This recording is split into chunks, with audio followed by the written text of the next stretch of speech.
All right, it is a very important day. It is moving day here at the Epson-Tour Championship at Indian Wells. And as you know, that is one of the most stressful days of a tournament. So many people's lives could change this week. I'm Hope Barnett alongside former PGA Tour and Korn Ferry player Gary Christian. Gary, what do you make of this week so far? Like we said, 63 players made the cut and it is crunch time. Absolutely, yeah. We talked about yesterday, kind of getting over hurdles, didn't we? The hurdle number one, get to here with the game in good shape. Great. Hurdle number two, make the cut. This is the third hurdle now. Now, you know, everyone kind of at the start of the week kind of knows what they need to do to reach their goals. So after today, that's going to shake out a lot clearer. But, you know, people at this stage start to look at who's missed the cut, who's made the cut, who's playing well, how much the numbers have changed, where everyone is on the list. They try not to get obsessed with it. They always say the right things. I never look at the numbers. I don't look at the list. I guarantee they all do. They have a little sneaky look every now and again. So this is that crucial day now to give themselves a chance tomorrow.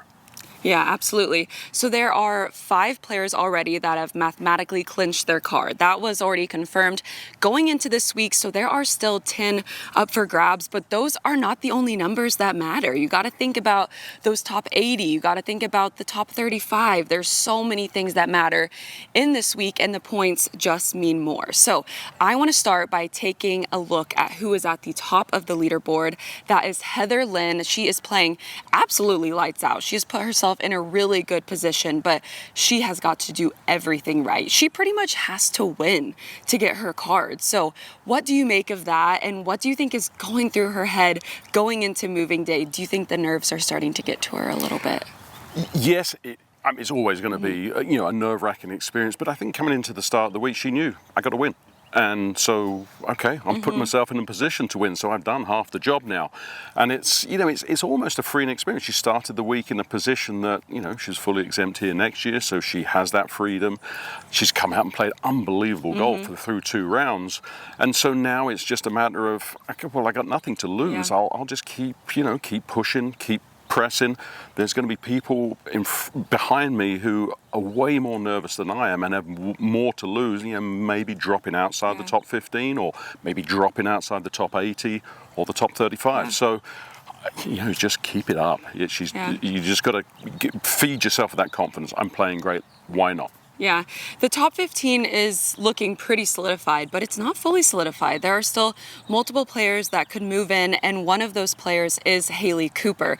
So I went to Texas A&M, so I love this girl. She's a Aggie alum, and she is just so positive. I caught up with her earlier this week, and she said she's just playing free because she almost gave the game up. She started on mini tours and then got exemption into the Epson-Tour, and now she's looking at a chance for her card. She's tied for second, and she needs a solo second finish, but really she needs to win to also have a chance. So many people are going for that first place finish, but what do you make of Haley and her situation? She's young, she has so much ahead of her, and yeah, she was going to give the game up, so. She's a little young to be thinking about giving the game up, isn't she? I mean, it's been an incredible year, and it's the epitome of what makes the Epson Tour special. So you can get to finals of Q Series, and you don't have a very good time, you don't play great, you finish way down, your status isn't very good. There's a lot of people that can just say, oh man, I'm not going to get guaranteed starts. You kind of get down on yourself a little bit. Well, Haley took that. She went hard at it on the mini tours, on Annika's All-Pro Tour, and played well there.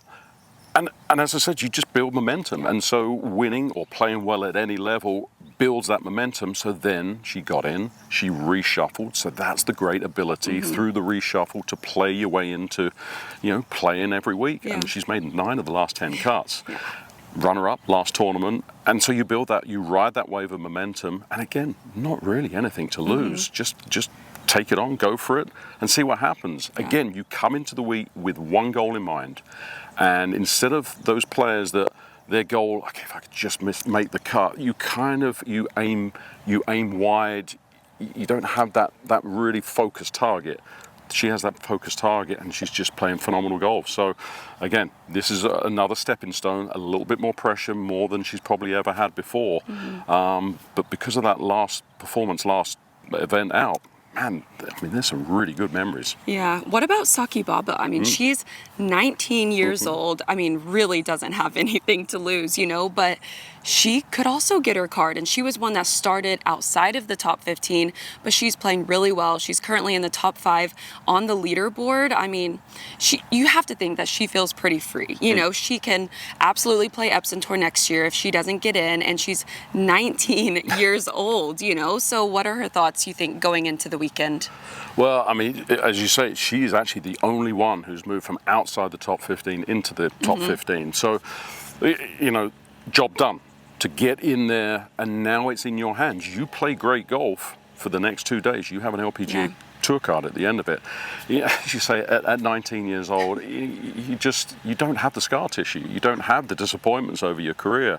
And it's just, okay, well, I'll just go play 2 really good rounds of golf. And, I watched her on the course, I watched her warm up. Everything about her just screams 19 years old, but 28 years old in maturity. So confident, but just also has that youthful exuberance and that fearlessness. And, I can't wait to see how she's going to handle the pressure. I think the first 5-6 holes today will be crucial. If she can get off to a solid start, I think then just that confidence and that relaxation and that tension kind of melts away a bit, and she just plays free again. Yeah, that combination can be deadly for those players that are young but also so confident because, like we've said, they're fearless, they have nothing to lose. But what about the ones that do have something to lose? Of course, they could always get their LPGA Tour card next year, but what do you think they are thinking about going into the weekend, whether it's the ones that missed the cut and that could potentially move out of that top 15, or maybe the ones that are trying to play lights out on the weekend? They made the cut, but just barely. Well, it's a horrible feeling to have missed the cut and you have no say in the proceedings. You sit there. You look at your phone. Oh, I can't imagine. Every half an hour, you say, okay, there's another one. I think, I think that she's going the wrong direction. I should be all right there. It's just a helpless feeling. It's horrible. I've been through it many times, and you try and get away from it, but these bloody cell phones, they make it very easy for you to keep looking at it. But I like that top 80 number. To me, that was fascinating at the start of the week. From 75 to 85, there was 20 points difference between 75 and 85.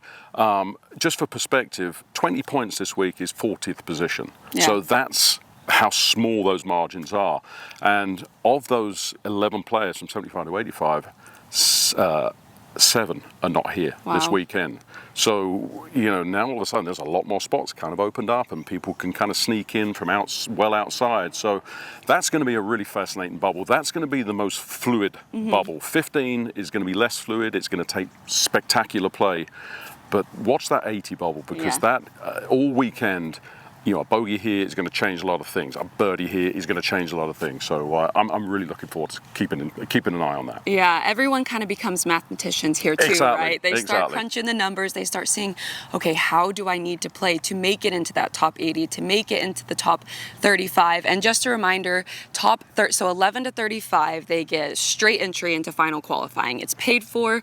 I mean, talk about free swinging, right? And then top 80, they get full status next year on epson-tour. So going into, maybe the weekend and thinking, hey, I at least could get to final qualifying if I'm in that top 35. Do you think that feels pretty good? Yeah, I mean, I think that is kind of like the start of the year. Obviously, you'd like an LPGA Tour card at the end of the season, but at the very minimum, if you were a fully exempt member of the Epson-tour and you were at final the Q Series, that's kind of like that bare minimum of, okay, this has been a successful year. And I probably put myself in contention a number of times during the season, so I'm probably now a better player, got more experience under pressure. And so it's a really good spot to be in. As you say, there's that little bit of freedom that you can then take to final stage. Yeah, last question for you. Being a former Korn Ferry and PGA Tour player, what do you think you would tell these players, if you could? Did you have any moments like this when you were trying to get to the PGA Tour, trying to get that elusive card? I think that the main thing is don't beat yourself. Over the next 36 holes, there's going to be a lot of players who have been through this a number of times and kind of kind of understand what it's all about. There's going to be players who have never been in this situation before, and to this point, a lot of them have played great, and they haven't really had any adversity this week. You're always going to get those patches of adversity, and that's that time where you just got to just do whatever you can to get through that, and trust that that great play you've shown up to that point is going to come back. Right.